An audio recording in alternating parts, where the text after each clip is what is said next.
Здравствуйте, друзья! В эфире «Геоэнергетика Инфо». Здравствуйте, Борис Леонидович. Добрый день. В базовом сценарии «Газпрома» на 2025 год нет транзита через Украину. Это пишет агентство Reuters. Новый год приближается, а вместе с ним завершается и контракт на поставку газа через Украину. Санкции против «Газпрома» не придают нам уверенности. В случае реального прекращения поставок, Борис Леонидович, через территорию Украины, кому все-таки будет хуже? Российской Федерации без денег за газ или Европе без газа и возможности увеличить закупки? Ну, давайте потихонечку попробуем разобраться. Во-первых, почему Рейтер с вероятнее всего в этом случае действительно говорит правду. Поставить в планы поставки через газотранспортную систему Украины, не имея возможности выйти даже на переговоры с оператором газотранспортной системы Украины, это название компании, киевские власти просто запретили всем своим юридическим лицам вести любые переговоры с российскими юридическими лицами. Ну, разумеется, нельзя. То есть просто вот нет этого в плане, потому что договор уже заканчивается, возможности вести переговоры о заключении нового просто отсутствует. А можно ли сохранить сам транзит? Ну, по-моему, мы это неоднократно разбирали. Возможен вариант переноса точки передачи прав собственности на поставляемый газ на текущую российско-украинскую границу. То есть дальше по территории Украины идет уже европейский газ, здесь все в порядке. Казалось бы. Но в любом случае нужно подписать операторское соглашение, так называемое. То есть все то же самое. «Газпром» должен иметь возможность подписать соглашение с оператором газотранспортной системы Украины. Отсутствует. Следующий вариант, который может быть, это даже господин Алиев об этом говорил, велись переговоры о поставке очень азербайджанского газа в Европу. У Азербайджана, разумеется, излишков газа нет, тем более вот такой крюк с Кавказа перетаскивать все это, добавляя транспортные расходы. Понятно, что трубопроводные поставки самые дешевые, но тем не менее, зачем этим заниматься? Идея до предела простая. Азербайджанская компания покупает газ в России и свой азербайджанский газ поставляет в Европу. Владелец единой газотранспортной системы в России «Газпром». Для того, чтобы работать в этом направлении, нужно операторское соглашение с владельцем и оператором газотранспортной системы Украины. Вопрос не снимается.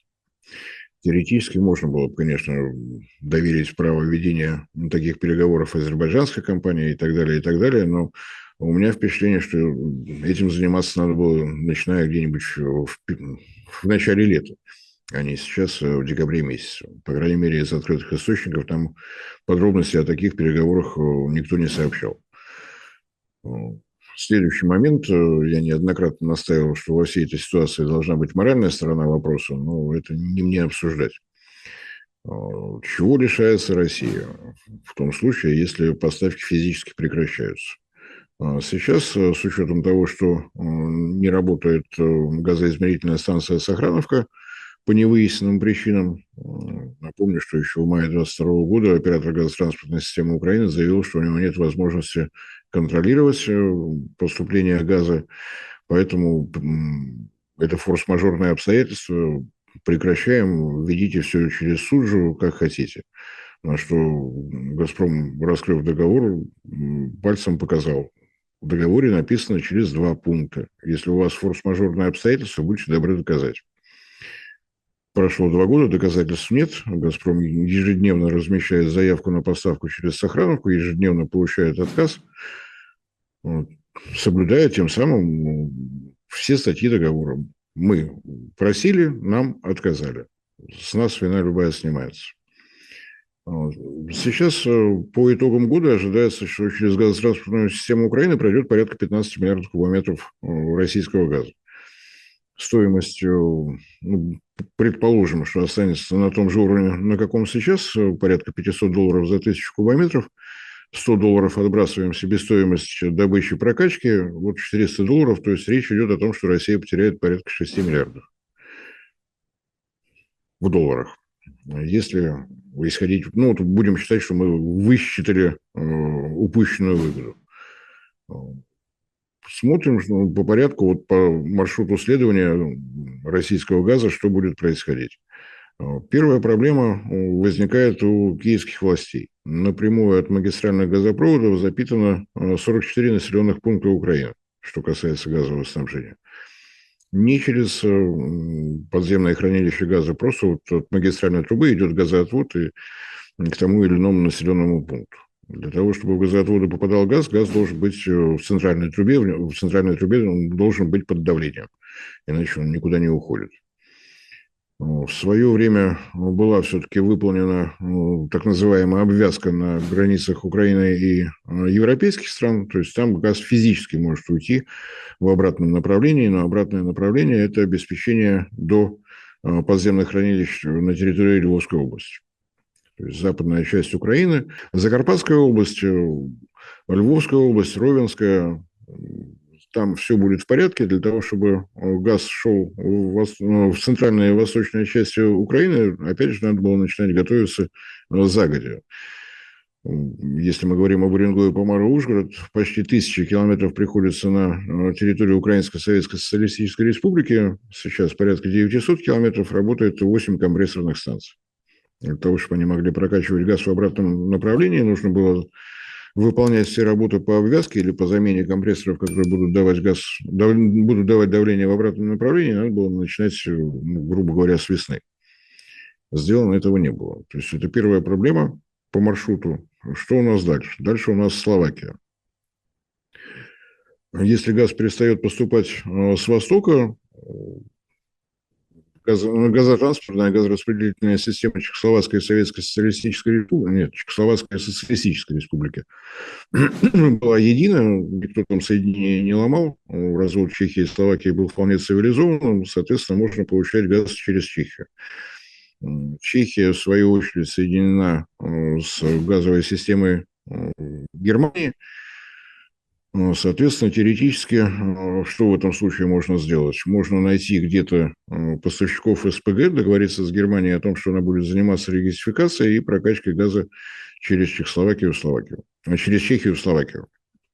В какие деньги это встанет, с учетом того, что Германия ввела налоги за поставки газа по своей распределительной системе, то есть вот газ с моря пришел, дальше он в соответствии с договорами должен расходиться по Европе, но все европейские компании должны заплатить налог.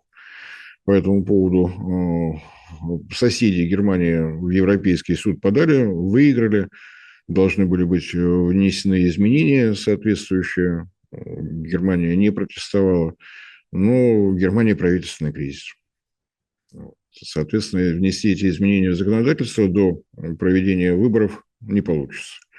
Выборы намечены, по-моему, на февраль или когда-нибудь там, в общем, ближе к концу отопительного сезона. Разумеется, исчезновение 15 миллиардов кубометров газа с европейского рынка, он, как известно, стал значительно меньше. До начала кризиса 2021 года объем потребления был порядка 400 миллиардов кубометров, сейчас порядка 300.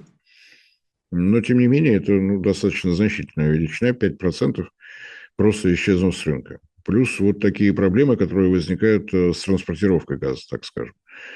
Больше того, поскольку СПГ на танкерах поступает, так скажем, дискретно, один танкер пришел сегодня, следующий через неделю, потребление должно быть равномерным, для обеспечения равномерного потребления нужно подземное хранилище газа.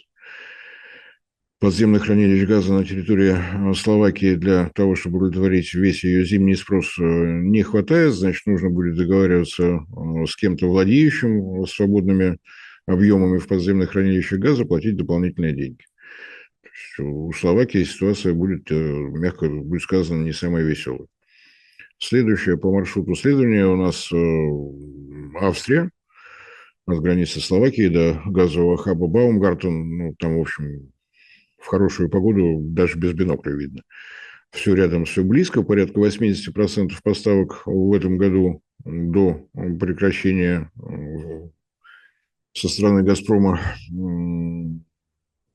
шли именно из России. Соответственно, Австрии тоже предстоит найти 80% газа из других источников, диверсифицировать. 80% это очень много. Это немало. Бравый канцлер Австрия заявила, что газа в подземных хранилищах хватает, перезимуем, все будет прекрасно. Забывая о том, что после зимы настанет весна, лето. И в том случае, если сейчас не осуществлять дополнительные поставки, да, подземные хранилища газа будут пусты. Пополнять их предстоит весной и летом. Какой будет цена в этом случае? Может повториться ситуация 2022 года, когда европейские страны скупали весь свободный газ, который могли найти по любым ценам. Помните те моменты, когда 1000 кубометров стоило и $2000, и 3000, потому что просто вот в режиме пылесоса все мыслимые и немыслимые источники были использованы. Вот, собственно говоря, такая ситуация. Что касается Венгрии, безумное правительство Венгрии, которое думает об интересах Венгрии, что, в общем-то, непозволительно в наше время на планете. Все обязаны думать о потребностях Брюсселя, Вашингтона, Киева. А Венгрия почему-то думает о Венгрии. Поэтому еще в прошлом году было подписано дополнительное соглашение между государственными компаниями МОЛ и «Газпром» о том, что в том случае, если поставки через Украину прекращаются, дополнительные объемы пойдут в адрес Венгрии через турецкий поток. То есть там никто ни о чем не заботится, кроме той ситуации, которая возникла стараниями администрации Байдена с «Газпромбанком». Ищут обходные пути. Я думаю, что как раз в этом случае найти будет можно. Можно использовать те банки, которые имеют лицензию на работу с энергетическими ресурсами. Это Сбербанк, это Альфа-банк, ну, по-моему, 3 или 4 банка у нас таких есть. Просто если для остальных стран это действительно проблема, дополнительное соглашение к контракту, перевод счетов, если выполнены все требования третьего энергетического пакета, значит, у вас не одна газовая компания, а целая группа, и всем им предстоит проходить вот такую процедуру. Будет сложно. Сложность дополнительная может возникнуть и в связи с тем, что и России необходимо подготовить к такому режиму работы наше законодательство. В соответствии с указом от 31 марта 2022 года президента России все операции, вот в указе просто написан текст «Газпромбанк». Европейская компания обязана открыть счет в России, в «Газпромбанке» в евро, второй счет в рублях, завести необходимую сумму в евро, конвертировать на Мосбирже, так в тексте указа, не знаю, как сейчас, у Центробанка там свои мысли по этому поводу. И дальше рубли должны поступить на рублевый счет Газпромбанка, Газпрома в Газпромбанке. Под это, исходя из этого указа, есть постановление правительства, вот эти два документа тоже необходимо будет менять. Сможем ли мы это сделать оперативно? Я предсказываю темпы работы нашего уважаемого правительства, нашей Думы, которая все это должна утвердить, разумеется, не могу сказать. Но с учетом того, что отношения с Венгрией нам нужны и важны, еще и по той причине, что у Венгрии впереди платежи за строительство атомной электростанции ПАКШ-2, которая должна стартовать в первом квартале 2025 года, разумеется, эту проблему предстоит каким-то образом решать. На мой взгляд, Венгрия и, опять же, по маршруту следования турецкого потока, Сербия в достаточно стабильном состоянии. Уж как-нибудь эти проблемы, я надеюсь, что удастся решить. Что это даст для всей остальной Европы? Вероятнее всего, повышение стоимости. Насколько критичным будет повышение? Зависит от того, как будет реагировать Европа. Если тот режим, который мы видели за последние 2 года, можно просто закрыть еще несколько энергоемких предприятий, и все будет в порядке.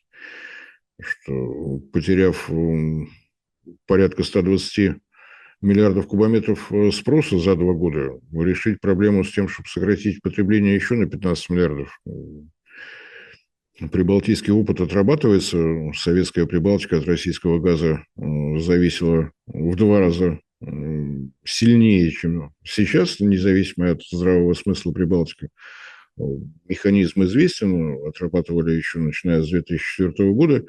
Нужно убить крупную промышленность, сократить транзитную отрасль, которая электроэнергию, видишь, что потребляет, сократить по возможности сельское население, сельское хозяйство, ну и треть населения куда-нибудь выселить. Результат вот в 2 раза падения зависимости. Прекрасный результат. И если многоуважаемая Урсула фон дер Ляйен решила этот прекрасный опыт масштабировать до размеров всего Европейского Союза, ну, разумеется, она справится.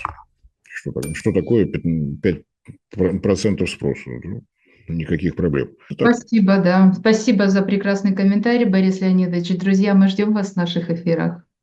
всем спасибо за внимание, всем всего доброго.